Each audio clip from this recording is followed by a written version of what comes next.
Hello, welcome to अंग्रेजी सीखिए। ये है लेसन नंबर 11। तो अब तक हमने सिर्फ अफर्मेटिव जुमले बनाए हैं, जैसे है आई एम सदफ, मैं सदफ हूँ। आई लाइक टू वॉक, मुझे चलना पसंद है। ही इज़ अ स्टूडेंट, वो एक तालिब इल्म है। शी लाइक्स टू ईट, वो खाना पसंद करती है। तो हमें अफर्मेटिव सेंटेंसेस बनाने आते हैं, लेकिन हम नेगेटिव सेंटेंसेस कैसे बनाएंगे? मैं इन जुमलों को इंग्लिश में कैसे कहूंगी?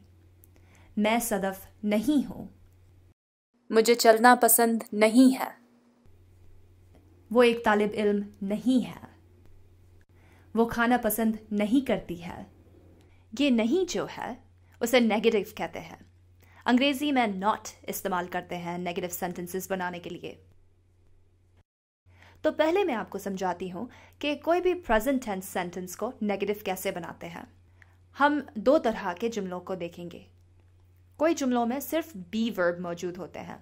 हमारे बी वर्ब्स हैं एम, इज और आर। जैसे हमारा पहला जुमला है आई एम सदफ। इसमें कोई एक्शन वर्ब नहीं है, सिर्फ बी वर्ब है और वो है एम। तो पहला रूल काफ़ी आसान है। जब भी बी वर्ब मौजूद हो तो उसके फौरन बाद नॉट लगा दें। फॉर एग्जाम्पल, पहला सेंटेंस है आई एम सदफ। हमारा बी वर्ब है एम और इसके बाद आएगा नॉट, तो जुमला होगा आई एम नॉट सदफ, मतलब है मैं सदफ नहीं हूं। तो दूसरे जुमलों को देखते हैं। ही इज़ माई फ्रेंड, इसका मतलब है ये मेरा दोस्त है। तो इस जुमले में हमारा बी वर्ब है इज, तो इसके फौरन बाद लगाएंगे नॉट, तो जुमला होगा he is not my friend, इसका मतलब है वो मेरा दोस्त नहीं है। Next example, it is in Pakistan, इसका मतलब है वो पाकिस्तान में है। इसका नेगेटिव होगा it is not in Pakistan, वो पाकिस्तान में नहीं है। Next example, we are at home, हम घर पर हैं। तो इसका नेगेटिव होगा we are not at home, हम घर पर नहीं हैं। और आखिरी एग्जाम्पल है दे आर हैप्पी, वो खुश हैं। तो इसका नेगेटिव होगा दे आर नॉट हैप्पी, वो खुश नहीं है। आप नोट करेंगे कि इन जुमलों में बी वर्ब के सिवाय कोई और दूसरा वर्ब नहीं है। इन सारे जुमलों में सिर्फ एम, इज या आर मौजूद है और इन सब में एक प्रोनाउन भी है। I, you, he, she, it, we, they, इन्हें प्रोनाउंस कहते हैं। लेकिन जब एक्शन वर्ब मौजूद हो, जैसे कि है रन, वॉक, थिंक, ईट, तो फिर नेगेटिव सेंटेंसेस बनाने के लिए एक और वर्ब की मदद की ज़रूरत है और वो है डू। इसीलिए डू को इंग्लिश में हेल्पिंग वर्ब कहते हैं। पिछले लेसन में बताया गया था कि सेंटेंस का जो वर्ब है वो प्रेजेंट टेंस जुमलों में सिर्फ थर्ड पर्सन सिंगुलर प्रोनाउंस के साथ बदलता है। हमारे थर्ड पर्सन सिंगुलर प्रोनाउंस हैं ही, शी और इट। तो हम वर्ब डू को देखते हैं कि वो कैसे बदलता है। तो डू का मतलब है करना। अगर मैं कहना चाहूं मैं करती हूं या मैं करता हूं तो मैं कहूंगी आई डू। अगर मैं कहना चाहूं तुम करती हो या तुम करते हो तो मैं कहूंगी यू डू। वो करता है he does, वो करती है she does। अगर कोई जानवर के बारे में बात करना चाहें तो हम कहेंगे वो करता है, तो होगा it does। हम करते हैं we do, वो करते हैं they do। ठीक है ना? तो ये कुछ अफर्मेटिव सेंटेंसेस है do के साथ। I do a lot of work, इसका मतलब है मैं बहुत सारा काम करती हूँ। और अगर आप आदमी हैं तो आप भी कहेंगे I do a lot of work, और इसका मतलब होगा कि मैं बहुत सारा काम करता हूँ। फिर है you do a lot of work, तुम बहुत सारा काम करती हो या तुम बहुत सारा काम करते हो। He does a lot of work, वो बहुत सारा काम करता है। She does a lot of work, वो बहुत सारा काम करती है।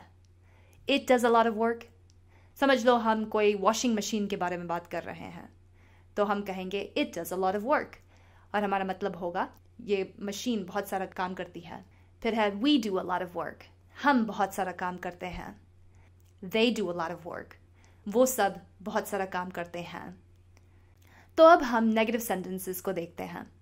तो ये हेल्पिंग वर्ब डू जो है उसी की मदद से हम प्रेजेंट टेंस जुमलों को नेगेटिव बना सकते हैं।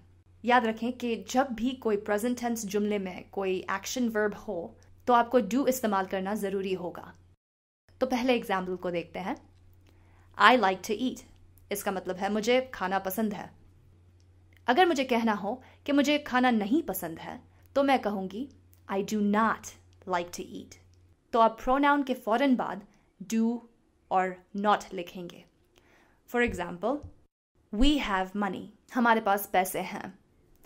तो अगर हमें कहना हो हमारे पास पैसे नहीं हैं तो हम वी के साथ डू लिखते हैं, तो होगा we do not have money. अगला जुमला है शी लाइक्स क्रिकेट। तो अफर्मेटिव सेंटेंस में जो वर्ब है उसके बाद एस लिखते हैं जब हम शी इस्तेमाल कर रहे हों, क्योंकि ये शी जो है वो हमारा थर्ड पर्सन सिंगुलर प्रोनाउन है। तो जब अफर्मेटिव सेंटेंस होता है तो हम एस लिखते हैं वर्ब के बाद, लेकिन जब नेगेटिव सेंटेंस होता है तो हम शी डज लिखते हैं। ये शी के साथ जो डू जो है वो डज बन जाता है क्योंकि शी हमारा थर्ड पर्सन सिंगुलर प्रोनाउन है। तो हम कहेंगे she does not like cricket, right. Affirmative sentence होगा शी लाइक्स क्रिकेट, इसे क्रिकेट पसंद है, और नेगेटिव सेंटेंस होगा she does not like cricket, उसे क्रिकेट पसंद नहीं है। अगला जुमला है he likes to play tennis, इसका मतलब है इसे टेनिस खेलना पसंद है। तो अगेन ही हमारा थर्ड पर्सन सिंगुलर प्रोनाउन है, तो अफर्मेटिव सेंटेंस में हम बस एस लिखेंगे लाइक के बाद। लेकिन नेगेटिव जुमला जो है उसमें हम लाइक को कुछ नहीं करेंगे, हम बस डू को डज बना देंगे। तो he does not like to play tennis, इसका मतलब है इसे टेनिस खेलना नहीं पसंद है। He does not like to play tennis. फिर है they like to travel, इसका मतलब है उन्हें सफ़र करना पसंद है। तो they के साथ सिर्फ like लिखते हैं और they के साथ जो verb जाता है उसे बदलते नहीं हैं, तो इसीलिए हम नेगेटिव सेंटेंस में लिखेंगे they do not like to travel, उन्हें सफ़र करना पसंद नहीं है। do not like to travel। तो आप नोट करें कि आप do को प्रोनाउन के फौरन बाद लिखेंगे। Okay, I do, you do, he does, she does, it does, we do, they do, तो प्रोनाउन के फौरन बाद। जैसे मैंने पहले समझाया था, आप खाली वो वर्ब के साथ एस जोड़ेंगे जो थर्ड पर्सन में हो, और थर्ड पर्सन प्रोनाउंस हैं he, she और it। लेकिन डू में हम खाली एस नहीं लगाएंगे, हम ई एस लगाएंगे, और वो इसलिए है क्योंकि डू एक इरेगुलर वर्ब है, और हम इरेगुलर वर्ब्स के बारे में और भी सीखेंगे अगले लेसन्स में। तो अब आपको समझ में आ गया होगा कि अफर्मेटिव सेंटेंसेस और नेगेटिव सेंटेंसेस अंग्रेजी में कैसे बनाते हैं। तो अब हम वर्कशीट नंबर 11 को देखते हैं।